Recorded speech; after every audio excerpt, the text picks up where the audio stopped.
Little Fawn Bolin. Okay. First, would everyone from Coyote Valley just stand up? Workers, staff, tribal members? Great. Just wanted to let you know that we're well represented today. Thank you, everyone. Good morning. My name's Little Fawn Bolin, and I am legal counsel to Coyote Valley. We are here today because we have been working on negotiations on a memorandum of understanding with the county in regards to a new casino that the tribe proposes to build. The casino has been addressed in these negotiations, and we believe we have reached a fair offer, a fair agreement with the county that mitigates all the off-reservation impacts potentially associated with the casino project. We are only required to mitigate off-reservation impacts that are directly related to gaming. The issue that has arisen amongst the parties during the negotiation, and it's really been the issue since day one, is whether there's going to be a hotel transient occupancy tax included in this MOU. The hotel TOT is illegal to include in the MOU, and we have fully briefed this issue with your legal counsel as well as with John and Carrie, and we believe we've been very forthright and forthcoming as to what the issues are. If we proceed to arbitration, we believe strongly that we are going to prevail, and we will seek a $0 value mitigation payment in that case. We think the amount that's on the table now more than mitigates for any increased patronage from the hotel that we may have at the casino, and we've worked hard to try to alleviate the issues with fire and other issues that have come up with police, maintaining our own police force, etc. I'm going to let the chairman talk about the incredible benefits of this project. I just wanted to say that we think that we've been very forthright and forthcoming during the negotiations, that we simply cannot allow the hotel transient occupancy taxes to remain in the agreement. And for that, we urge you to vote against arbitrating this and to move forward as a team together. So thank you. Thank you. My name is Michael Hunter. I'm the tribal chairman of the Coyote Valley Band of Pomo Indians. For many months now, we've been negotiating with the county for a memorandum of understanding. We believe that we have mitigated all off-reservation impacts in these negotiations. I'll start with fire department. We've negotiated directly with the fire department as requested, and we've agreed to fully staff an employee in our area. We do believe in our River Valley Fire Department. That is our home. We've went on and on about how many times that they were the first responders and only responders at times, and we're very thankful for them. The police, we agreed to either $90,000 to the county or to fully staff a tribal police department. We've agreed to that. As far as the county was concerned, we agreed to an additional $60,000 for unforeseen issues, issues that were not brought up to be able to mitigate. But we do realize that there is administrative costs that go along with issues of working together with the tribe. Above and beyond, we've agreed, the county and the tribe has agreed that the transportation study did not mandate a left turn lane.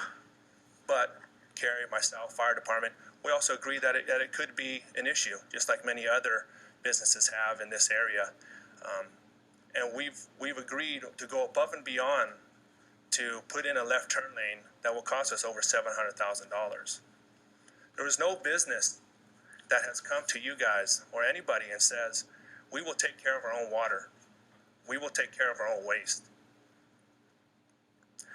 Not only that, we will build your roads for you. And on top of that, we're going to give you fire department a fully staffed person, even though we know it's not needed for our tribe, but it is for our community. Above that, we carry our own tribal police department and our own tribal court. We're going after our own waters, so we're going to alleviate the pressures put on the Red River Valley Water District with our own water that we're funding through grants and other ways of financing. We're also improving our whole infrastructure on waste. We're putting a state-of-the-art system in to make sure that whatever gray water we use, we're able to utilize for ourselves, for our landscape, for our hotel, toilets, everything you could think of, and more for the community, because there will be excess. So we're negotiating with the vineyards next to us. You know, my tribe, excuse me, but my great-grandmother was raised at Lake Mendocino. And this county and Santa Rosa and the Corps of Engineers stole that from my people. We all know that, Congressman, you know that. You know what happened to my people. It wasn't until 20-something years later that we won a lawsuit that said that we were still Indian. My mother, my cousins went to school, college, and found out that they weren't allowed grant dollars because they were no longer Indian. That's a true story. They came home from the schools they were in because they were no longer Indian, told by the government. So therefore, they didn't qualify for grants. This is 100, 200 years ago. This is in the mid-50s. I was raised with my great-grandmother.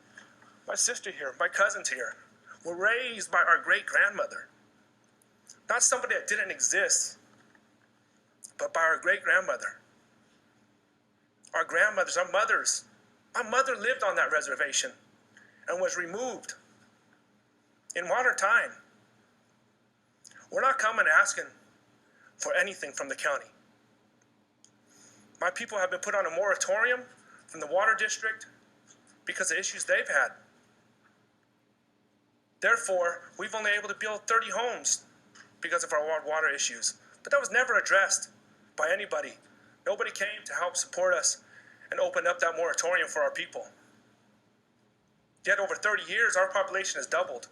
And for the first time in our history of our tribe, we are able to bring our own water, do our own waste systems, our own financing. We're not asking for anything for this tribe other than a memorandum of understanding for our people to work together. Like I said before, we're the only tribe, the only business that comes with its own water, comes with its own waste, self-sustained. That's what a tribal government is for. That's what we all talked about. Congressman, you've talked about it. We've preached about these kind of things. When do tribal governments become self-sufficient? We're there. We're 100% there. But yet, we have to wait for approval from the Board of Supervisors to determine if they're there and if we can move forward with what we're doing.